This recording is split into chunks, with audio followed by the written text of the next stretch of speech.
You know, there's this question that haunts us all in the quiet hours. Why does this happen to me? What did I do to deserve this? And we reach for answers in the ancient concept of karma, convinced we're bound by invisible chains of cause and effect, stretching back through lifetimes we can't even remember. But what if I told you that one of the most radical spiritual teachers of the 20th century said something shocking about karma? Something that could free you right now, in this very moment? Welcome. Today, we're diving deep into the teachings of Nisargadatta Maharaj, a simple cigarette seller from the crowded lanes of Mumbai who became one of India's most profound spiritual masters. And his message about karma? It's not what you think. Let me start with something Maharaj said that turns everything upside down. In I Am That, his most famous collection of dialogues, he stated, "There is no such thing as karma. Karma is only a word you have invented for a certain chain of events." Now, before you switch off thinking this is just philosophical word games, stay with me. Because what Maharaj is pointing to could change everything about how you see your life. Who was Nisargadatta Maharaj? Let me paint you a picture. Imagine Bombay in the 1970s. Narrow lanes, the smell of incense and street food, the constant hum of humanity. In a small room above a cramped apartment in Ketwadi, a man in his 70s sits on a simple mattress. He's wearing a white cloth wrapped around his waist, his chest bare, a beedi, a local cigarette, often in his hand. This is Nisargadatta Maharaj. He wasn't educated in universities. He didn't write scholarly texts. He ran a small shop selling cheap cigarettes and children's clothes. And yet, seekers from around the world climbed those narrow stairs to sit in that tiny loft, because something extraordinary happened when Maharaj spoke. His path to realization was remarkably simple. In 1933, at age 37, his guru Sri Siddharmeshwar Maharaj gave him a practice to concentrate on the feeling I am and to convince himself that he was not the body. Maharaj followed this instruction with absolute dedication. Within 3 years, he realized his true nature. So what did he actually say about karma? Question. Let's get to it. If someone came to Maharaj and said, "I'm suffering because of my past karma," what would he say? Answer. He'd probably take a drag from his beedi, look at you with those penetrating eyes, and ask you a question right back. Who is suffering? Who has this karma? In I Am That, Maharaj says, "From my point of view, everything happens by itself, quite spontaneously. I do nothing. I am I see, but there is no have karma." You see, Maharaj's entire teaching rests on a radical distinction. There's the absolute reality, pure consciousness, the I am without attributes. And there's the relative reality, the world of form and action where we think karma operates. Question. But doesn't that contradict everything we've been taught? Doesn't karma explain why things happen to us? Answer. Here's where it gets fascinating. Maharaj didn't deny that actions have consequences in the relative world. What he denied is that these consequences bind the true self. Listen to this from I Am That. Karma is only a word you have invented for a certain chain of events. The moment you change the word, the events will change. Karma is not the means of enforcing cosmic justice. It is a principle of ordering and balancing in consciousness. In other words, karma operates in the world of body and mind. But you, the real you, the pure consciousness, are untouched by it. You're like the movie screen that remains unmarked no matter what story plays upon it. The body-mind does, but I am not the body-mind. Question. Okay, but I still wake up every morning in this body, with this life, with these problems. How does knowing I'm pure consciousness help me? Answer. This is where Maharaj becomes deeply practical. He's not asking you to deny your daily experience. He's asking you to investigate who is having that experience. In one dialogue recorded in I Am That, a visitor asks him about his own actions. Maharaj responds, "I do nothing. All happens by itself. I do not feel myself to be the doer. Things happen around me, but I am unconcerned." Now, this doesn't mean he was passive or irresponsible. Maharaj ran his shop, took care of his family, received visitors daily. But he remained established in the awareness that consciousness itself was acting through the body-mind instrument called Nisargadatta. He says explicitly, The personal is not my level. I am beyond time and space, unconditioned. Therefore, how can karma exist for me? Question. So, is he saying we can do whatever we want without consequences? Answer. Absolutely not, and this is crucial. Maharaj was emphatic about this. The body-mind operates within the law of cause and effect. If you put your hand in fire, you get burned. If you act with cruelty, suffering follows. That mechanism continues. But here's the liberating part.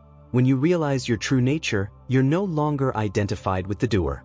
The actions happen, consequences follow, but you, the witnessing consciousness, remain free. Maharaj puts it beautifully. Realization is the loss of personality. The individual ceases to be an individual, the person ceases to be a person. There is nobody to carry karma. The dreamer and the dream. Let me give you a metaphor Maharaj often used. Think about your dreams at night. In the dream, you're walking around, making choices, experiencing consequences. Dream you might think, I'm accumulating karma with these actions. But then you wake up. Where did that karma go? Where did the dream person go? They never existed separately from the consciousness that was dreaming. Maharaj says, you are not in the world. The world is in you. All your problems arise because you believe the false to be real. The body-mind lives in the world of time, accumulating experiences, what we call karma. But consciousness, what you truly are, doesn't live in time. It's the timeless presence in which time appears. Question. But Maharaj, didn't you have a life story? Weren't you born? Didn't things happen to you? Answer. In I Am That he addresses exactly this. A visitor says, yet you have a body and you depend on it for your expression. Maharaj responds, yes, the body and the mind are there, but I am not the body, nor am I the mind. The idea, I am the body, or I am the mind, is the fundamental illusion. He continues, karma is only for him who thinks, I am the doer. Once you understand that you are not the doer, karma dissolves. The practice, abiding in I am. Question. This sounds beautiful as philosophy, but how do we actually realize this? How do we move from believing we're bound by karma to experiencing this freedom? Answer. Here's where Maharaj becomes your demanding spiritual coach. His method was direct and uncompromising. He says, hold on to the sense, I am, to the exclusion of everything else. When thus the mind becomes completely silent, it shines with a new light and vibrates with new knowledge. This wasn't a casual suggestion. Maharaj insisted that you must stay with the feeling of being, the pure sense of existence, before it gets colored by thoughts like, I am this, or I am that. In I Am That, he elaborates, the first step is to stabilize in the I am, just the feeling of existence, wordless, nameless. In that pure feeling, there is no karma, no past, no future. Just the timeless now. Question. And when thoughts about karma arise, guilt, worry about consequences, fear of past actions catching up? Answer. Maharaj would tell you to observe them. Watch the movement of thought, he'd say. Don't identify with it, don't resist it. Just watch. He puts it powerfully. The witness is the door through which you pass beyond the personal. There is no karma for the witness, because the witness does nothing. When a visitor once expressed anxiety about their karmic load, Maharaj said, you carry your karma like a person carries a burden in a dream. When you wake up, where is the burden? Find out who is dreaming this karma. The paradox, living in two worlds. Now here's where it gets subtle, and honestly, where most teachers won't go. Maharaj acknowledges something profound. Even after realization, the body-mind continues its patterns. The personality, shaped by past conditioning, still functions. In one remarkable dialogue, someone asks him if the realized person is free from all conditioning. His answer is surprising. The body will continue according to its nature. But I'm not the body. The person continues, but I know I am not the person. So karma, in a sense, continues at the level of the manifest. The body ages, the personality has its tendencies, circumstances unfold. But the realized being doesn't claim ownership of this. They don't say, my karma, because there's no me to possess it. Maharaj describes it like this. After self-realization, the body-mind continues, but it is seen as an object in consciousness, not as what I am. Its karma is like the momentum of a spinning wheel that continues after the potter has stopped pushing it. Question: so even a realized being experiences the consequences of past actions? Answer: the body-mind may experience them, yes. But there's no suffering in it because there's no identification. Maharaj says, pain is physical, suffering is mental. Beyond the mind, there is no suffering. He's making a razor-sharp distinction. The body can feel pain.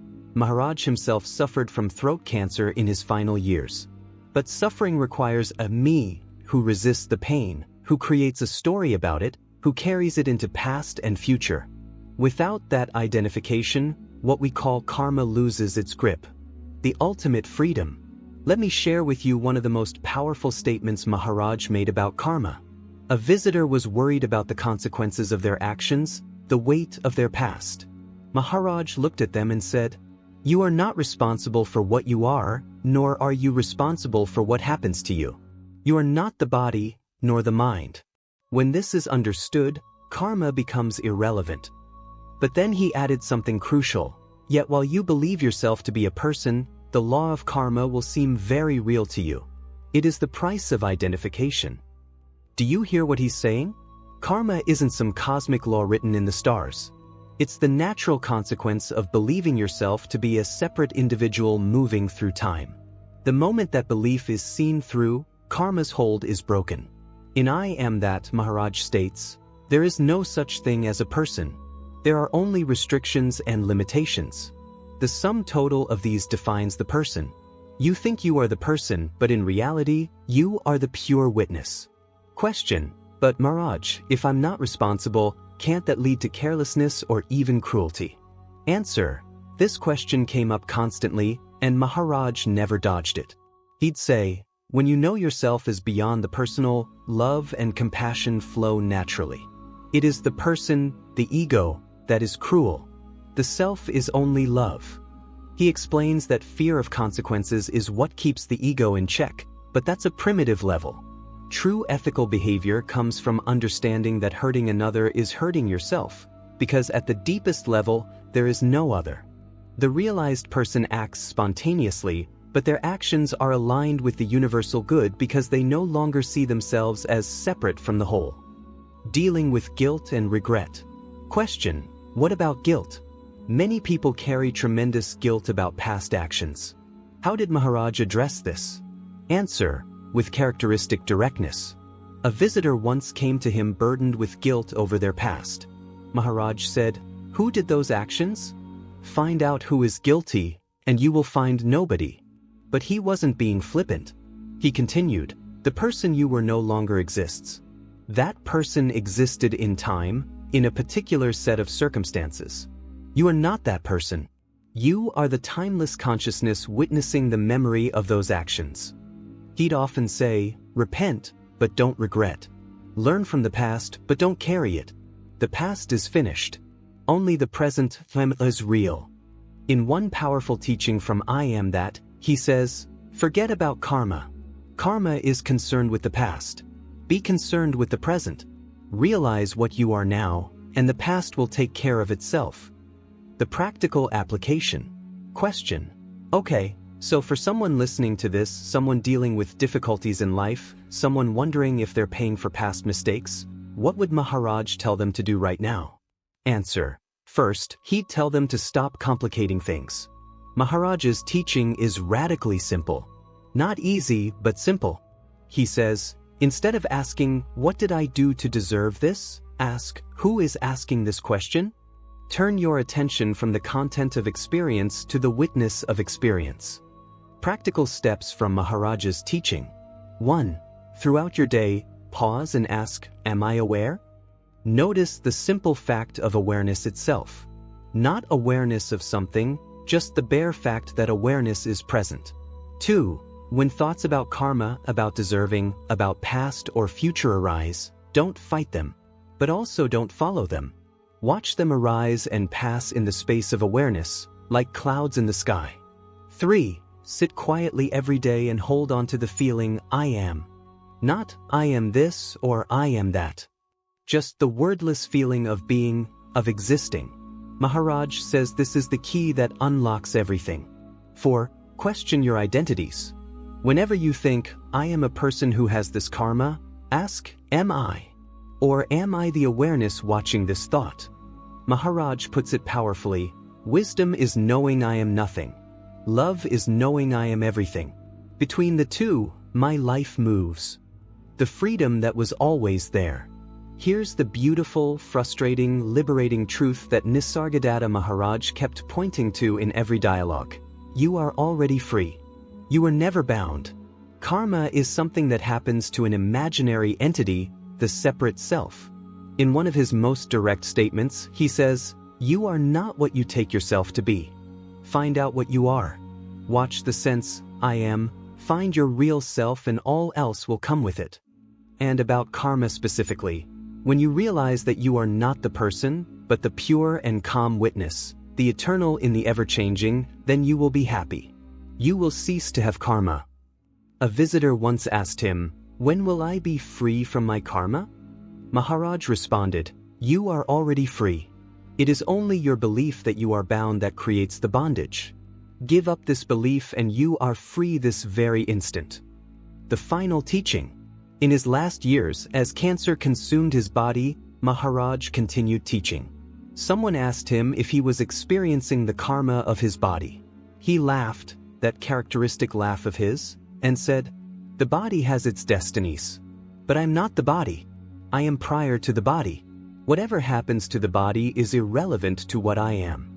Even in pain, even facing death, he remained established in that understanding. The karma of the body-mind played out, but he, pure consciousness, remained untouched, unchanged, free. His final message was uncompromising. Don't waste time on karma, on past lives, on future consequences. All of this is a mental construct. Be concerned only with this. What is your true nature? Find that, and everything else becomes irrelevant. So here we are. Nisargadatta Maharaj, the cigarette seller from Bombay, offers us something radical. Not a system to manage our karma, not techniques to purify ourselves, not promises of better future lives. He offers immediate freedom. Right now. In this moment. He says the chains of karma bind only the one who believes themselves to be bound. Discover that you are not who you think you are, and the chains fall away, not because you've escaped them, but because you realize they were never there. Is it easy? Maharaj himself said the path requires intense earnestness, unwavering attention. But it's simple, it's direct, and it's available now. The question isn't whether you have good karma or bad karma. The question is, who has karma? Find out who you truly are, and that question answers itself. As Maharaj said, give up all questions except one, who am I? After all, the only fact you are sure of is that you are. The I am is certain. The I am this is not. Until next time, stay with that question. Not as an intellectual puzzle, but as a living inquiry. What is it that is aware right now? In that space before the answer comes, before the mind labels and defines, there, according to Nisargadatta Maharaj, is your freedom.